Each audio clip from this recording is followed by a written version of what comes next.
नमस्ते दोस्तों, आज हम आ गए हैं महाराष्ट्र के ऐतिहासिक छत्रपति संभाजीनगर जिले से 30 किलोमीटर दूरी पर वर्ल्ड हेरिटेज एलोरा गुफाएं देखने। 40 रुपये का टिकट काट के हम निकले हैं गुफाओं की ओर। बड़े बड़े चट्टानों को काटकर कुल मिलाकर यहाँ 34 गुफाओं का निर्माण किया गया है। इनमें 17 हिंदू, 12 बौद्ध और 5 जैन गुफाओं का समावेश है। और यह है खूबसूरत एलोरा गुफाओं का नज़ारा। प्राकृतिक रूप से भरा हुआ यह नज़ारा देखने के लिए दुनिया भर से टूरिस्ट यहाँ हमेशा उपस्थिति लगाते हैं। 1983 में यूनेस्को ने इन गुफाओं को विश्व विरासत घोषित किया है।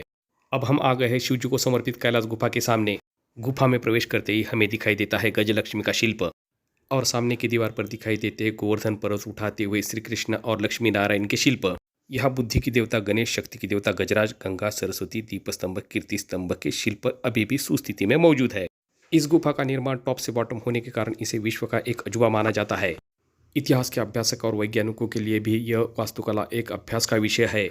कहीं गुफा में उस सदी की पेंटिंग भी दिखाई देती है। कैलाश गुफा की परिक्रमा करने के बाद हम निकले हैं आगे की गुफा देखने। और दोस्तों, थोड़ी ही देर में हम पहुंचने वाले हैं गुफा संख्या 14 और 15 के पास। गुफा संख्या 14 को रावण की खाई कहा जाता है। गुफा संख्या 14 और 15 में शिव जी और विष्णु के शिल्प मौजूद है। गुफा संख्या 15 को दशावतार नाम से जाना जाता है। और दोस्तों, अब हम आ पहुंचे हैं वास्तुकला का सुंदर नमूना गुफा संख्या 11 के पास। यह 3 मंजिली गुफा है। यह गुफा देखकर उस समय भारतीय वास्तुकला कितनी प्रगति थी इसका अंदाजा आ जाता है। इस गुफा का निर्माण 600 से 700 ईस्वी में किया गया है। यहाँ खूबसूरत भगवान बुद्ध की मूर्ति है और यह है गुफा संख्या 12। इस बहुमंजिली वास्तु का इस्तेमाल बौद्ध भिक्षुओं और व्यापारियों को ठहरने के लिए होता था। इस गुफा में बोधिसत्व भगवान गौतम बुद्ध की मूर्ति और दीवारों पर अन्य देवी देवताओं के शिल्प भी मौजूद है। और दोस्तों, यह है गुफा संख्या 12 का बाहर वाला नज़ारा।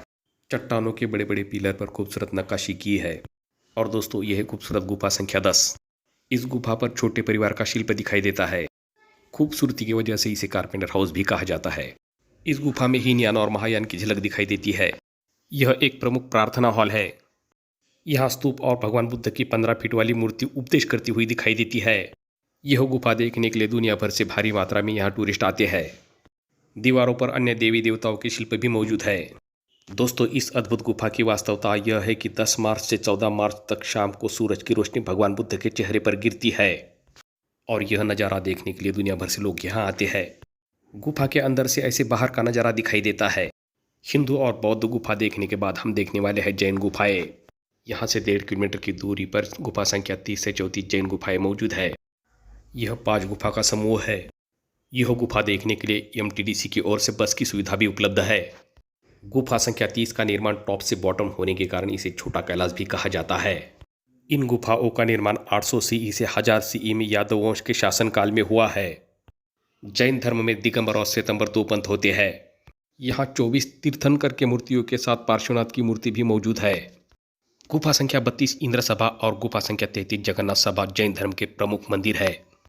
यहाँ की पेंटिंग देखने के लिए भारी मात्रा में टूरिस्ट यहाँ आते हैं। गुफा संख्या 34 में अंबिका देवी सिंहासन पर बैठी है। इन गुफाओं से 2 किलोमीटर की दूरी पर भारत का आखिरी 12वां ज्योतिर्लिंग श्री कृष्णेश्वर एलोरा गांव में स्थित है। यह सभी वास्तु आप एक दिन में देख सकते हो। गुफा देखने के लिए मंगलवार के दिन छुट्टी रहती है। अगर आप MPSC UPSC के स्टूडेंट हो तो इन गुफाओं के बारे में जानकारी होना आपको बहुत ज़रूरी है। बेंगलोर से आए टूरिस्ट से हमने इस गुफाओं के बारे में बातचीत की तो उन्होंने कहा कि यह विश्व विरासत बहुत ही खूबसूरत है। इन वास्तुओं का संवर्धन करना हमारी सामाजिक जिम्मेदारी है। दोस्तों, यह विश्व विरासत देखने के लिए रास्ते भी बहुत अच्छे बने हैं। अगर आप देश विदेश से आ रहे हो तो छत्रपति संभाजीनगर तक बाय प्लेन या बाय ट्रेन भी आ सकते हो। यहाँ से आपको बस और कार की सुविधा भी उपलब्ध है। यहाँ रहने के लिए अच्छे होटल के साथ खाना भी अच्छा मिलता है। दोस्तों, अगर वीडियो पसंद आए तो ऐसे महत्वपूर्ण ऐतिहासिक जानकारी के लिए हमारे YouTube चैनल को लाइक, शेयर और सब्सक्राइब कीजिए। शुक्रिया।